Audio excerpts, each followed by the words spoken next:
Hello everybody, welcome to this next video on Introduction to Probability course. So in this video we will be doing some problems which are based on conditional probability. So in the last video we have introduced the concept of conditional probability. So if you have not watched that video, then you have to watch that video first so that you understand the concept of conditional probability. And this video we will just practice some problems based on conditional probability. So here I have noted some problems. So first problem is a four-sided die is rolled twice and we assume that all 16 possible outcomes are equally likely, right? So you have a four-sided die. So four-sided die will be something like this, right? So you have four faces and 1, 2, 3 and 4 are written on each face. Okay, so we are saying that let x be the outcome of the first die and y be the outcome of the second die. We wanted to compute probability of A given B. So conditional probability of A given the information B, where A is maximum of x comma y is m, where m can take any values 1, 2, 3 and 4. And B is the event that maximum of x and y is, minimum of x and y is 2, right? So we have to compute here the probability, this conditional probability, right? So now if you look at the formula of conditional probability, so we already know that probability of A given B is probability of A intersection B divided by probability of B. Right now here, because all the outcomes are equally likely, so we can further simplify this thing as number of elements in the set A intersection B divided by number of elements in the set B. So here this formula is, we go from here to here because all the events are equally like, all the outcomes of the event are equally likely. All the outcomes are equally likely, right? So this we have discussed yesterday in the last video. Okay, fine. So now we have to compute what is the number of elements in A intersection B and what is the number of elements in B. So first of all, let us look at the event B. So this is your event B. So now if you look at your experiment is, so let me write down, your experiment is that you are rolling a four-sided die 2 times. Rolling a four-sided fair die 2 times. Okay, so your outcomes are basically, if you go for your omega, it will be something like 1 1 1 2 1 3 1 4 and so on, then 2 1 2 2 and so on, then you have 3 1 3 2 and so on, then you have 4 1 4 2 and so on 4 4. So these are the 16 total outcomes, right? And now if you look at your event B is that minimum of x comma y should be 2. So it means that you want that minimum of the 2, that this x is the outcome of the first die, y is the outcome of the second die. So you want that minimum should be 2. So you see possible outcomes are either you have 2 3 or 2 4, right? Or you have 2 2, or you have 3 2, or you have 4 2. So these are the only outcomes where minimum is 2. So minimum is 2. Minimum of x comma y is 2. So these are the possible outcomes where minimum of x comma y is 2 and the number of elements are 5. So this is B and number of elements of B are 5. Okay, so you can just draw it like this. This is also convenient that this is 1 2 3 4 1 2 3 4 and you can draw like this 1 2 3 4, right? So this is the outcome of first die and this is the outcome of second die, right? So you see, so you can make a lattice.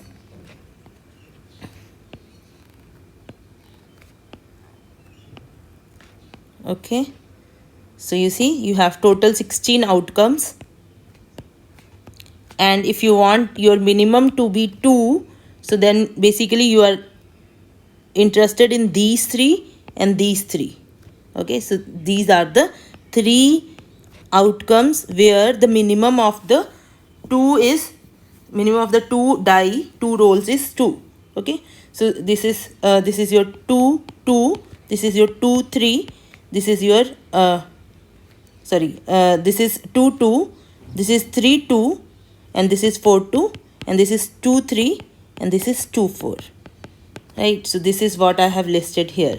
Okay, so if you want to make a lattice, you can always go for lattice, specifically when you have less number of outcomes in the sample space.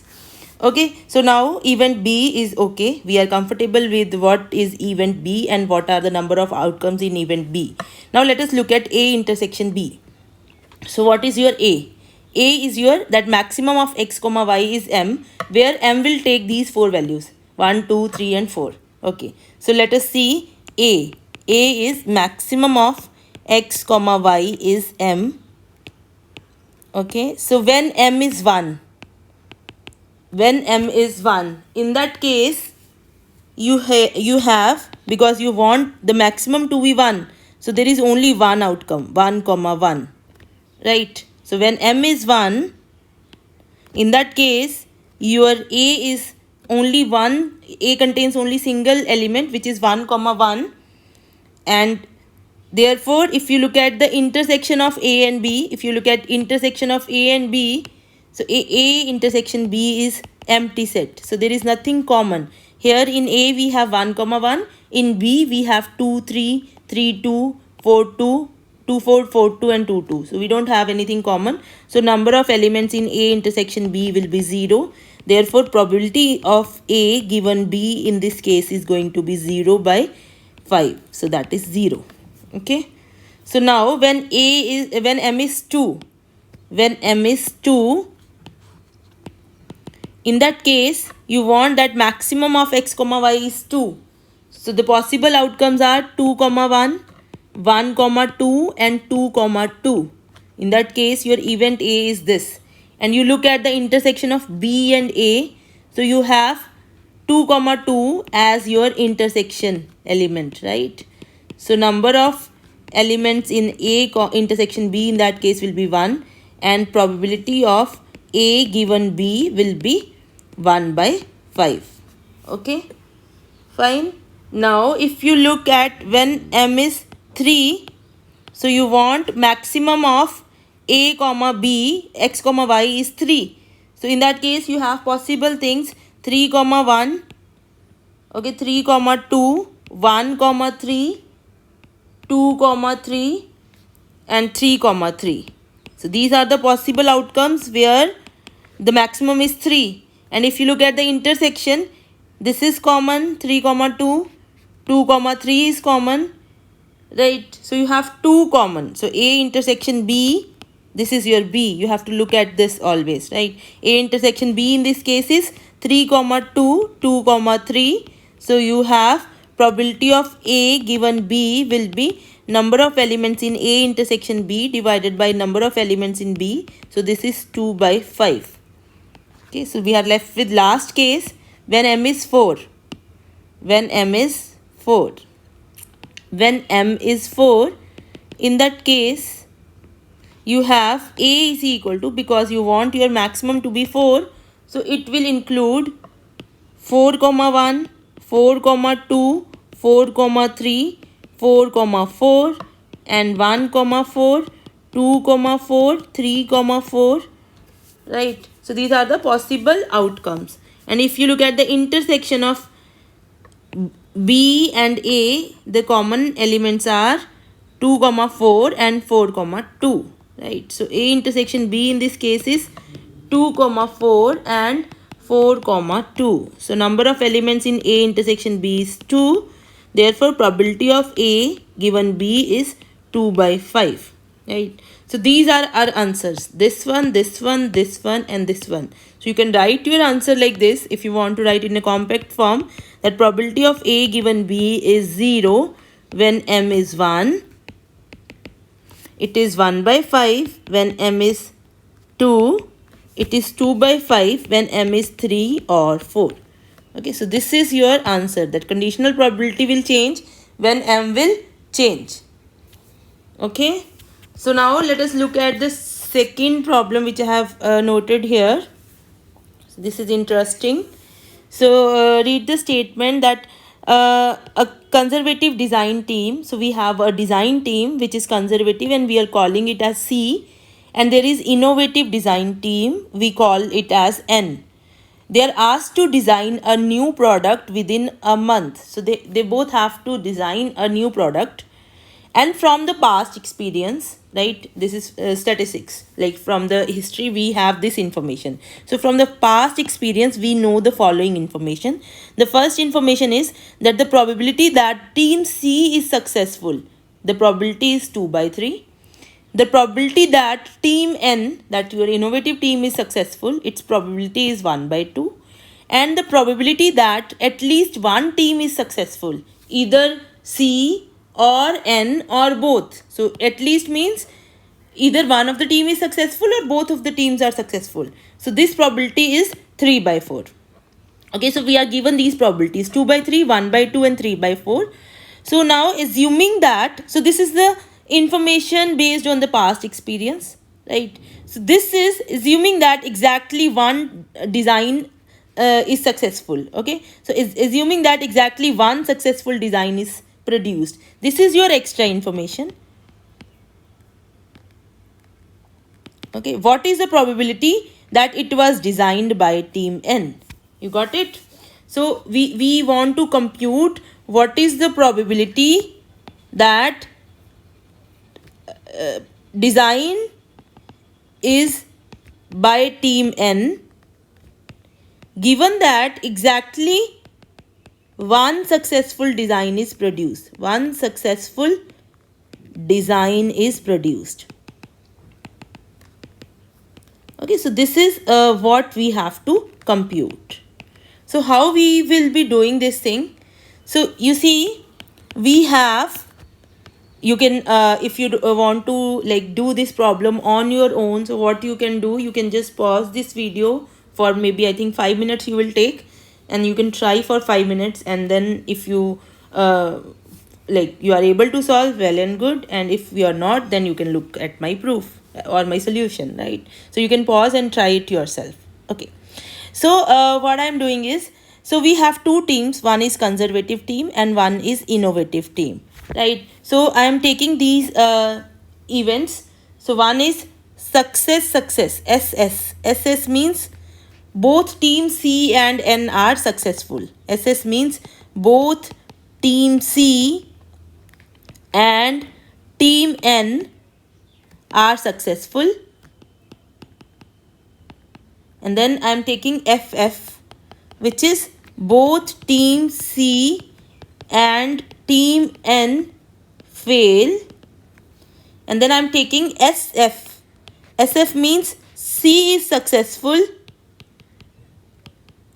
and N fails. And then I have FS, failure success. It means that C fails and N is successful. You got it? So I have taken these events because these are the all possible outcomes. These are the all possible outcomes. All possible outcomes of the experiment.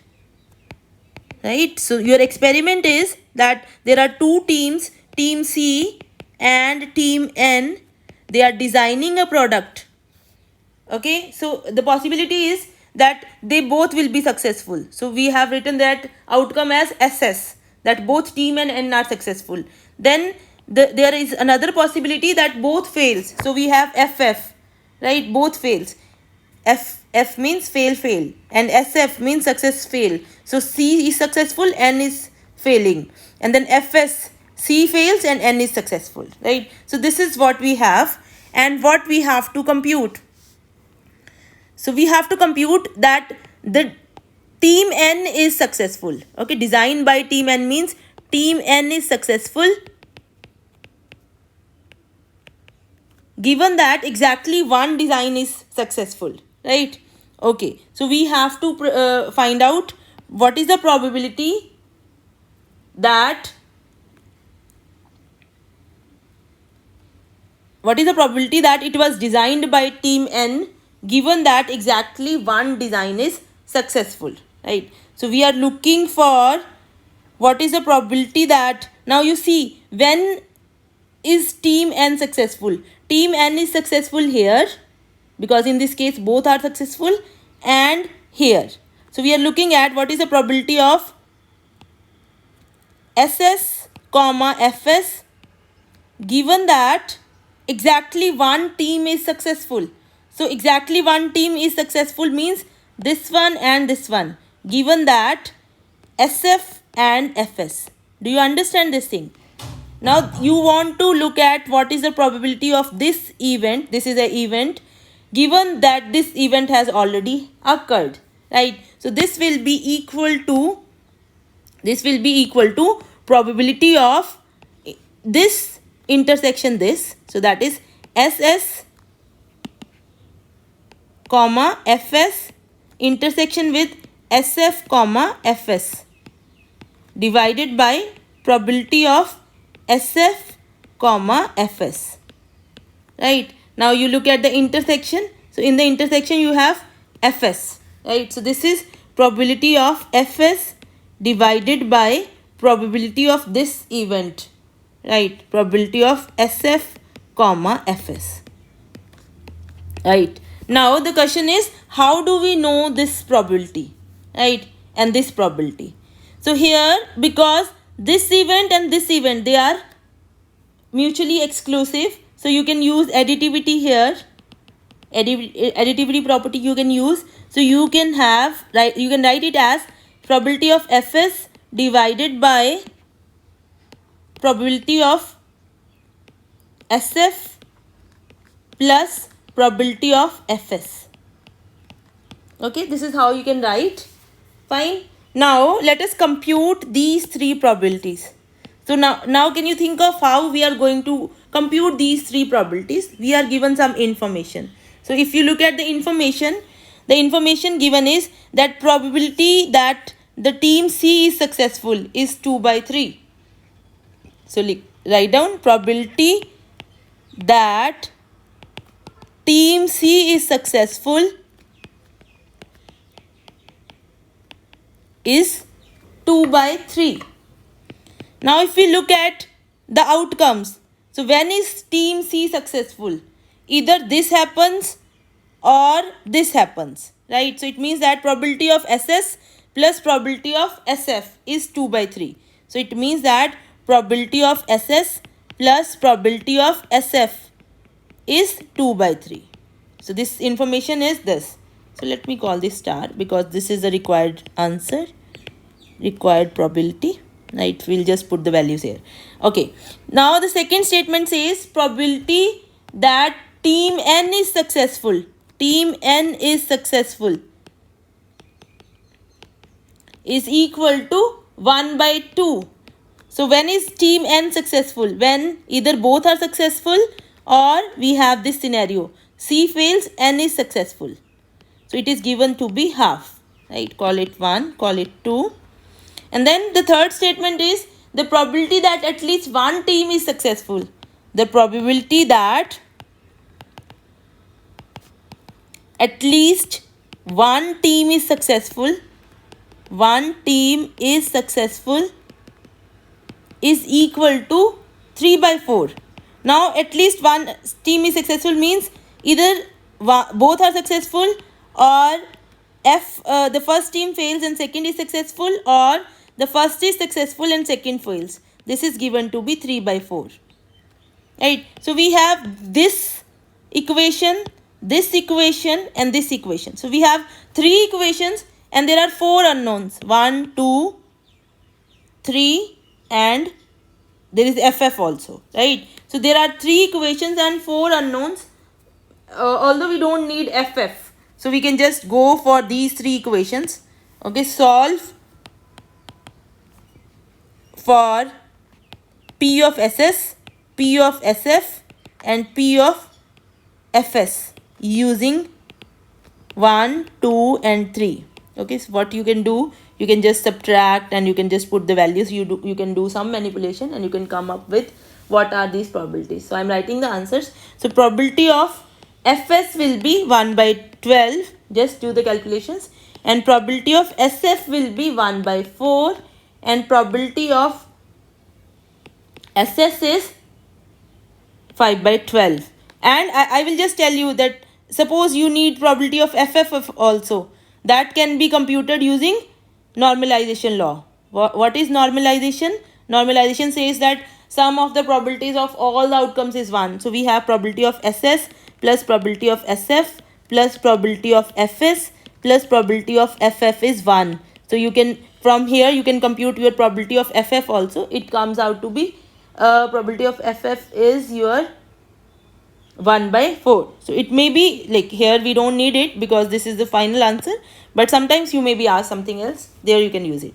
So our answer is probability of Fs is 1 by 12. Okay, so this is what we have computed. Fs probability is 1 by 12 and divided by 1 by 12 plus 1 by 4. So the answer is, you can just compute it. So this is 1 by 12 divided by 4 by 12. So this is 1 by 4. So this is your answer. So this is the probability that the successful design is by team N. What is the information given? That exactly one design is successful, right? So this is how you can compute your conditional probabilities. You see, you have to just use the formulas. Here you have to understand this thing, that here we are not using what is the here we are not writing it as further, that we are not writing it as number of elements, right? We are not doing that thing. Why? Because the events here, all the outcomes are not equally likely. Here all the outcomes are not equally likely. So that is why I have chosen these two problems. In the first case, the outcomes were equally likely. That is why you can just change your like formula for probability. You can convert probabilities into numbers. But in the second case, outcomes are not equally likely. So that formula you cannot use, right? You cannot convert it into number of elements. Then okay, that is much easier. We just can compute the number of elements, but that we can't do because outcomes are not equally likely. Okay, I hope you understand it well. If you have any doubts, you can please write in the comment section. Okay, so happy learning. Keep practicing your questions, and please share this video and subscribe to this channel. Thank you for watching.